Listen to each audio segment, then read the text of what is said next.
मुझसे पूछते हैं साहब आपके यहाँ यूपी में क्या सड़कों पे सचमुच नमाज नहीं होती? मैं कहता हूं कतई नहीं होती है, आप जाके देख लो, नहीं होती है। अरे सड़कें चलने के लिए है या कोई भी व्यक्ति आकर के चौराहे पे आके तमाशा बना देगा? क्या अधिकार है उसको सड़क रोकने का? आवागमन बाधित करने का कौन सा अधिकार है? जहां उसका स्थल होगा वहां जाके करें। उन लोगों ने मुझसे कहा साहब कैसे होगा, हमारी संख्या ज्यादा है। हमने कहा शिफ्ट में कर लो, तुम्हारे घर में रहने की जगह नहीं है तो भाई संख्या नियंत्रित कर लो, और नहीं है सामर्थ्य क्यों बेकार आगे संख्या बढ़ाई जा रहे हैं। और ये चाहिए आपको कि अगर आपको सिस्टम के साथ रहना है तो याद करना, हम उन नियम और कानून को मानना शुरू करें। कानून का राज होगा, कानून के राज को सबको समान रूप से लागू करेंगे। पुलिस लोग इंजर्ड होगा और पुलिस मंत्री एसी रूम में बैठ के देखेगा, ये सब दिन होती। पास्ट इज पास्ट, छोड़ दीजिए। अभी गुंडागर्दी बंगाल में खत्म, जीरो टॉलरेंस। मैं ऑन स्पॉट आकर उनको साथ मुलाकात किया, नहीं बुला के बात किया। ये मैसेज जो उपद्रवी है उनको भी ये मैसेज चला जाना चाहिए कि ये सरकार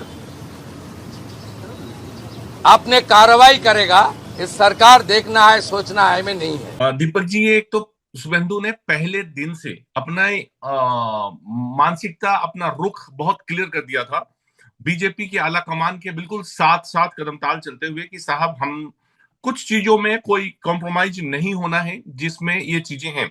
जैसे आज ही कैबिनेट जो डिसीजन लिया कि साहब शुभेंदु अधिकारी की सरकार ने रिलीजन बेस्ड जितनी स्कीम थी, धर्म से आधारित जितनी स्कीमें थी, जिसमें किसी न किसी बहाने पुरानी मुख्यमंत्री ममता बनर्जी अपने चहोतों को, अपने समर्थकों को लाभ पहुंचाती थी, वो सारी स्कीम्स स्क्रैप, रद्द हो गई।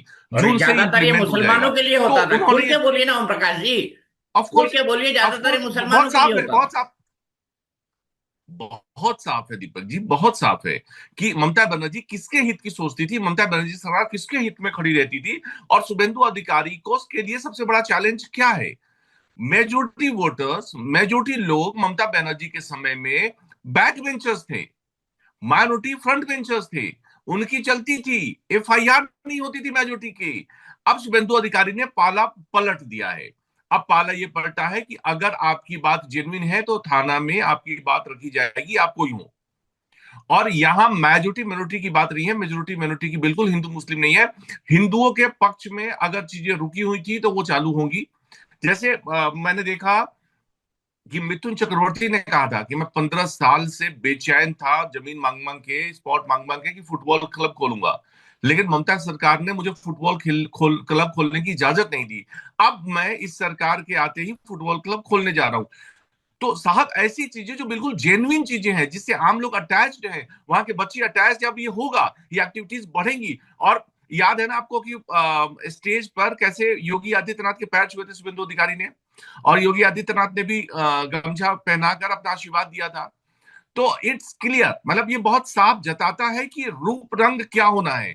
जैसे आज आदित्यनाथ ने यूपी में क्या कहा, बहुत एक अखबार का कॉन्क्लेव था दीपक जी, उसमें उन्होंने बहुत साफ साफ कहा कि भाई रोड पे नमाज नहीं, आपको दिक्कत हो रही है आप शिफ्ट में पढ़िए, आपको दिक्कत हो रही है आप जगह कुछ और करिए, लेकिन ये इजाजत नहीं दूंगा कि आवागमन को रोककर, ट्रैफिक को रोककर आपको नमाज पढ़ाई जाए। आप देखिए मोर और लेस आने वाले दिनों में बंगाल में भी ऐसी चीजें होंगी। शुभेंदु अधिकारी ने अभी से अपना रुख दिखा दिया है कि हमें करना क्या है, हमारा लाइन क्या है। दीपक जी एक बात बताइए, आपको लगता है शुभेंदु अधिकारी सबका साथ सबका विकास कर पाएंगे, या जिसका वोट उसका विकास? नहीं नहीं, ऐसा नहीं है। आप देखिए, पहली जो कैबिनेट की बैठक हुई थी, उस कैबिनेट की बैठक के अंदर उन्होंने आयुष्मान कार्ड योजना लागू कर दी है, क्योंकि प्रधानमंत्री का ये वादा था और ये बीजेपी के मैनिफेस्टो में था। क्योंकि ममता बनर्जी आयुष्मान कार्ड, जो हेल्थ इंश्योरेंस गरीब लोगों को दिया जाता है, उस इंश्योरेंस के लिए उस इंश्योरेंस को उन्होंने लागू ही नहीं किया था। यहाँ तक कि भारतीय न्याय संहिता भी उन्होंने लागू नहीं की थी, जबकि वो केंद्र का कानून था। तो सबका साथ सबका विकास की जब बात की जाती है तो ऐसा थोड़ी होगा कि आयुष्मान कार्ड जो है वो सिर्फ हिंदुओं को दिया जाएगा, मुसलमानों को नहीं। जब घर बनाया जाएगा तो सिर्फ हिंदुओं को दिया जाएगा, मुसलमानों को नहीं। और पूरे देश में अगर आप देखें तो मुसलमान केंद्रीय योजनाओं का लाभ तो लेते हैं, लेकिन भारतीय जनता पार्टी को वोट नहीं देते। ये बिल्कुल हकीकत है। और आपको ये समझना होगा कि ये चुनाव ममता बनर्जी से शुभेंदु अधिकारी और भारतीय जनता पार्टी जिस बात पर जीती है, उसमें सबसे बड़ा मुद्दा मुस्लिम तुष्टीकरण था, सबसे बड़ा मुद्दा घुसपैठ था, सबसे बड़ा मुद्दा करप्शन था। और इन तीनों चीजों पर शुभेंदु अधिकारी ने काम करना शुरू कर दिया है। मुझे बड़ी अच्छी तरह याद है, मैं जब डिबेट किया करता था पश्चिम बंगाल के इलेक्शंस को लेकर, तो योगी आदित्यनाथ की जो सभाएं होती थी वो बड़ी रिस्पॉन्सिव होती थी। और उन सभाओं के अंदर जो है लोग बुलडोजर की फोटो लेकर पहुंचते थे। लोगों का ये कहना था कि अवैध जो इमारतें हैं, जो बड़ी संख्या में है पूरे पश्चिम बंगाल के अंदर, और खास तौर से वहां पर ये बांग्लादेशियों का है, बहुत साफ शब्द बांग्लादेशी बांग्लादेशियों का मुसलमान है जो और हैं, सपोर्टेड जिनको मुसलमानों का है। जिनको घुसपैठिए कहा जाता है, उनका उनका बिल्कुल। इस तरह का काफी सारा इंफ्रास्ट्रक्चर बना हुआ है। और शुभेंदु अधिकारी ने पहले दिन आते हुए ही आने के साथ ही बुलडोजर चलवाया है। और ऐसी खबर है कि शुभेंदु अधिकारी ने, और जेसीबी जिसे हम सामान्य शब्दों में बुलडोजर कहते हैं, बुलडोजर ये कहते हैं। ऑर्डर भी दे दिए हैं। तो अब बुलडोजर एक्शन भी दिखाई देगा, उन लोगों के खिलाफ दिखाई देगा जो लोग कानून तोड़ते हैं। मदरसों को लेकर, मदरसों के अंदर आतंकवाद पनपता है, ये बात भारतीय जनता पार्टी लगातार कहती रही है। पूरे देश में होता है, और पूरे देश नहीं, मैं तो दुनिया की बात करता हूं। मैंने पूरी दुनिया में घूम घूम कर देखा है कि हाँ, मदरसों में आतंकवाद फैलता है। तो इन मदरसों पर भी सख्ती की बात शुभेंदु अधिकारी ने कही है। ये भी अपने आप में एक बड़ी बात है। और उनको पता है अगर वो कानून व्यवस्था को सुधार लेंगे, अगर ममता बनर्जी ने का जो बयान, जो बहुत बड़ा मुद्दा उन्होंने, अमित शाह जी ने और प्रधानमंत्री ने बनाया कि 7 बजे के बाद जो है महिलाएं अपने घर से न निकले, ममता बनर्जी का यह बयान आरजी कर के बाद आया था।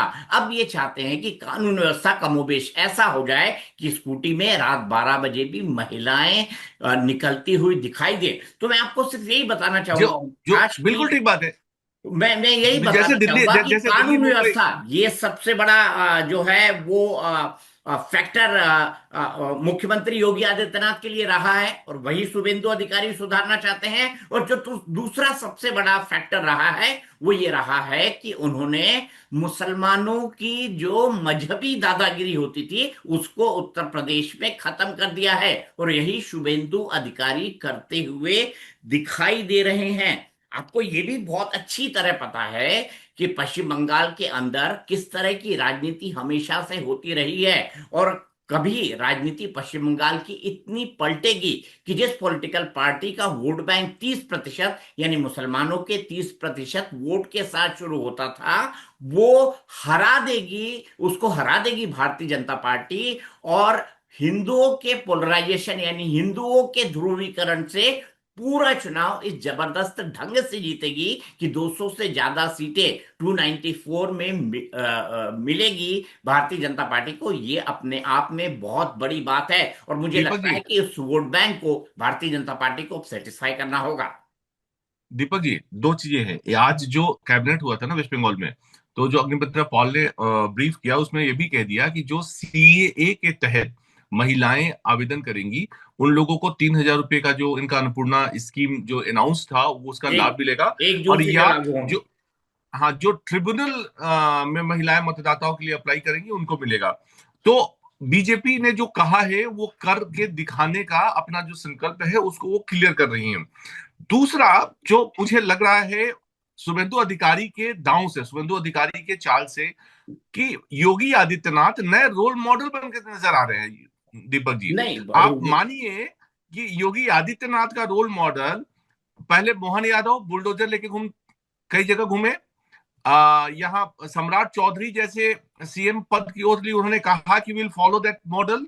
शुभेंदु अधिकारी यानी बीजेपी का नया रोल मॉडल चाहते ना चाहते हुए भी योगी आदित्यनाथ बन रहे हैं, और उनके बिल्कुल role model law and order की स्थिति को उनसे कंपैरिजन करते हुए लोग सुधारने की बात कर रहे हैं। ये बिल्कुल बिल्कुल, मतलब क्योंकि बीजेपी के लोगों को लिए लगता अंदर है था। लोगों को लगता है कि कानून और व्यवस्था के नाम पर अब वोट मिलते हैं। लोगों को ये लगता है कि अगर आप मजहबी उन्माद और मजहबी दादागिरी को खत्म करेंगे तो उसके नाम पर भी आपको वोट मिलेंगे। लोगों को ये भी लगता है कि आप ऊपर पर बैठे हुए लोगों पर अगर नियंत्रण करेंगे तो नीचे का सिस्टम भी ठीक रहेगा। इसके चलते भी वोट मिलते हैं। और हमने इसका पूरा एग्जाम्पल प्रधानमंत्री मोदी के 2 बार लगातार 2014 में जीते, 19 में जीते, ठीक है, 2024 में 10 साल बाद उनकी सीटें कम हुई लेकिन फिर भी सरकार बनाने लायक मिली। और इसी तरह योगी आदित्यनाथ ने भी जो है वो दूसरी बार अपनी सरकार बनाई और उत्तर प्रदेश जैसे राज्य में 9 साल से वो अकेले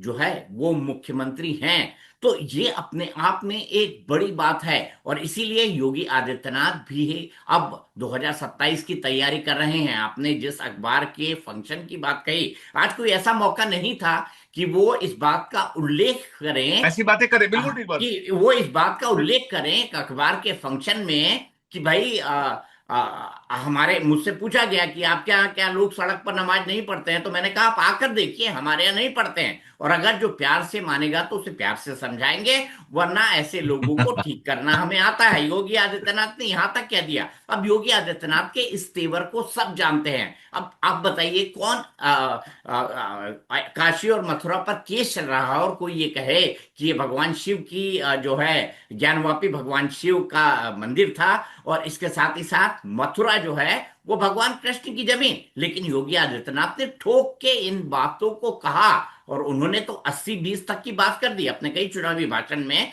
80-20 यानी 80% हिंदू और 20% मुसलमानों की मेजोरिटीज। बातों करते हैं। तो हिंदू ध्रुवीकरण की राजनीति योगी आदित्यनाथ भी करते हैं, शुभेंदु अधिकारी भी करते हैं। और योगी आदित्यनाथ ये राजनीति इसलिए भी जोर शोर से कर रहे हैं कि उनको पता है अगला नंबर उत्तर प्रदेश का ही है। उत्तर प्रदेश में आपको पता है जनवरी, फरवरी और मार्च तक ये पूरे के पूरे चुनाव खत्म हो जाएंगे 2027 के अंदर।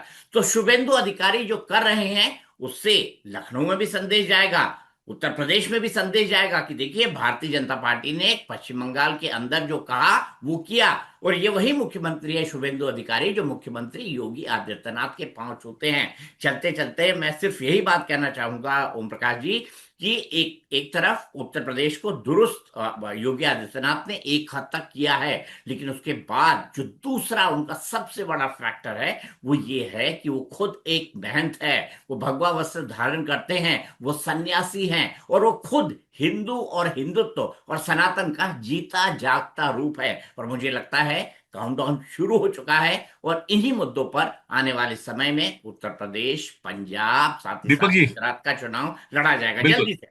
बिल्कुल। बहुत संक्षेप में आपको एक बात बताऊं कि यूपी के जिस मठ के महंत हैं योगी आदित्यनाथ, अगर वो सीएम न भी हो, बीजेपी के नेता न भी हो, और वो गुरु गोरखनाथ मंदिर के महंत के नाते किसी हिंदू के दरवाजे पे जाते हैं यूपी में, तो उनके चरण को धोएगा लोग। उनकी महंत के उस मठ के महंत की महत्ता ऐसी है। तो योगी आदित्यनाथ उस जगह पे खुद बैठे हैं जहां वो इस पोजीशन को स्वीकार करते हैं। और उनकी जो छवि है, उनका जो काम है, वो बिल्कुल रोल मॉडल की तरह आगे बढ़ रहा है। बहरहाल, चलिए, रोल मॉडल तो योगी क्या इस रोल मॉडल के साथ तीसरी बार लगातार उत्तर प्रदेश जीत पाएंगे, इस पर हमारी बात करेंगे। लगातार नजर रहेगी। और मैं आपको बता दूं उस YouTube चैनल पर आपको लगातार उत्तर प्रदेश की हर छोटी बड़ी बात का कवरेज, मुख्यमंत्री योगी आदित्यनाथ के हर छोटी बड़ी बात का विश्लेषण लगातार दिखाई देगा। और अब मैं आपसे सिर्फ यही कहना चाहूंगा चलते चलते, आपको पता है आप हमारा वीडियो देखते हैं, आप कमेंट बॉक्स में जाकर बताएं कि शुभेंदु अधिकारी के ये कदम आपको कैसे लगे। आप हमें जो अधिक से अधिक लाइक करें, शेयर करें और सब्सक्राइब करें। आज के लिए इतना ही।